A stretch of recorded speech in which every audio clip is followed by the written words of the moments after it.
हाँ सर किए कौन ओडिया इंग्लीश ओडिया तो पढ़ाऊँ ओडिया तो पढ़ेबू ओडिया पढ़ेला आम कहले इंग्लीश भी चलती ओडिया भी चलती ओडिया किंतु पढ़ेबून OSSC OSSC तो पढ़ेबू OS पढ़ेबू ओडिया इंग्लीश तो पढ़ते बाध्य ओडिया तो ग्रामार समस्त किंतु ताकू माने ट्रिक्स देखते हम कि तार कॉन्सेप्ट क्लियर कर बुझे ना ये आम आरंभ कर शब्द क्या कहते 1 2 3 4 बा शब्द तार गोटे अर्थ बाहर स्वर स्वर मिसवे व्यंजन स्वर मिसवे व्यंजन व्यंजन शब्द माने जेटा को कहने वर्ण गुड़ा को मिसेक जो शब्द हुए कि अर्थ बाहर ही ताकू शब्द कह जाए बुझले ना माने स्वर वर्ण सहित व्यंजन वर्ण मिसवे गोटे शब्द हम व्यंजन वर्ण स्वर वर्ण मिसे गोटे शब्द हम कि तार अर्थ बाहर ताकू अर्थ बाहर ही ताकू शब्द कह जाए टटमट कहने शब्द होपर देखु आमर स्वर वर्ण केटा 11टा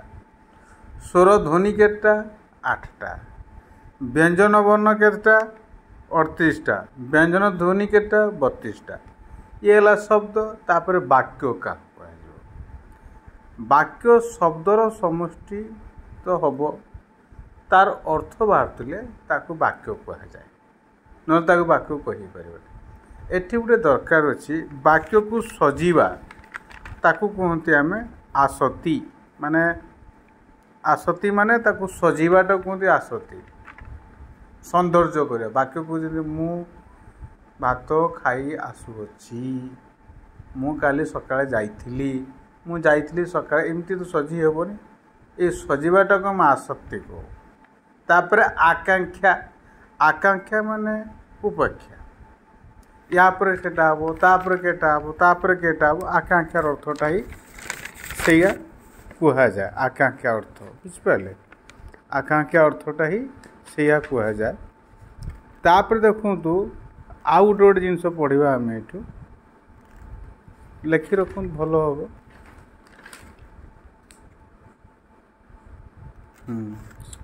आकांक्षा पर है अपेक्षा जेटा कह आकांक्षा अर्थ अपेक्षा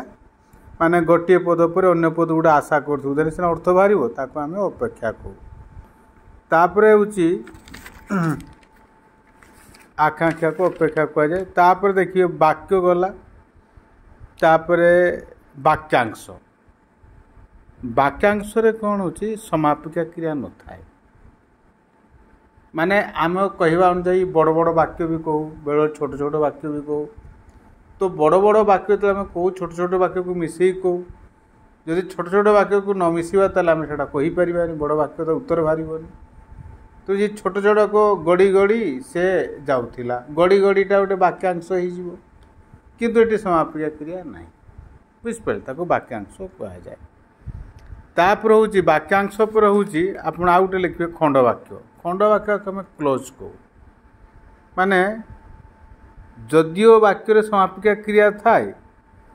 किंतु तार अर्थ संपूर्ण बाहर ना तेणु से आउ क्या अपेक्षा करे मु जेते बेले माने जमी लिखे मु जेते बेले जाए से घरे न थाए मु जेते बेले जाए समापिका क्रिया मु जेते जाऊली से से नथिला जाऊली समापिका क्रिया से से नथिला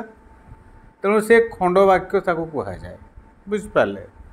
ताको क्लोज भी कह जाए बुझे तेणु समापिका क्रिया कौन समापिका पर जोटा कार्य शेष होता है असाम्य जोटा काम हो न था बुझिपारे तापरे एटी गोटे देखिए